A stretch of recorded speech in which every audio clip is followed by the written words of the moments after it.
സംസ്ഥാനത്ത് ഇന്ന് പത്തനംതിട്ട, കോട്ടയം, ഇടുക്കി, കണ്ണൂർ, കാസർഗോഡ് ജില്ലകളിൽ ഓറഞ്ച് അലർട്ടാണ് പ്രഖ്യാപിച്ചിരിക്കുന്നത്. നാളെ ഓഗസ്റ്റ് 6-ന് ഓറഞ്ച് അലർട്ട് പ്രഖ്യാപിച്ചിരിക്കുന്നത് കാസർഗോഡ്, കണ്ണൂർ, എറണാകുളം, ഇടുക്കി, കോട്ടയം, ആലപ്പുഴ, പത്തനംതിട്ട എന്നീ ജില്ലകളിലാണ്.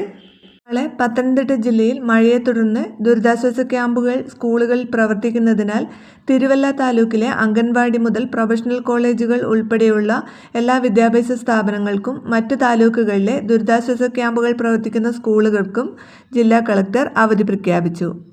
അടുത്ത അവധി അറിയിപ്പ് വയനാട് ജില്ലയിലെ ദുരിതാശ്വാസ ക്യാമ്പുകൾ പ്രവർത്തിക്കുന്ന സ്കൂളുകൾക്ക് നാളെ ഓഗസ്റ്റ് 6-ന് അവധിയായിരിക്കും.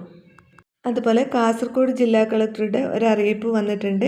നാളെ എല്ലാവരും റെഡിയായി സ്കൂളിലേക്ക് പോകാനാണ് കളക്ടറുടെ അറിയിപ്പിൽ പറഞ്ഞിരിക്കുന്നത്. നാളെ കാസർഗോഡ് ജില്ലയിൽ അവധി ഇല്ല. ഇനിയും ഓറഞ്ച് അലർട്ടുള്ള ജില്ലകളിലൊക്കെ ചിലപ്പോൾ അവധി പ്രഖ്യാപിക്കാനുള്ള സാധ്യതയുണ്ട്. അപ്പോൾ തീർച്ചയായും ഈ ചാനലിലൂടെ നിങ്ങളെ അറിയിക്കുന്നതാണ്. അപ്പോൾ ചാനൽ സബ്സ്ക്രൈബ് ചെയ്യാനും അതുപോലെ വീഡിയോ ഷെയർ ചെയ്യാനും മറക്കരുത്.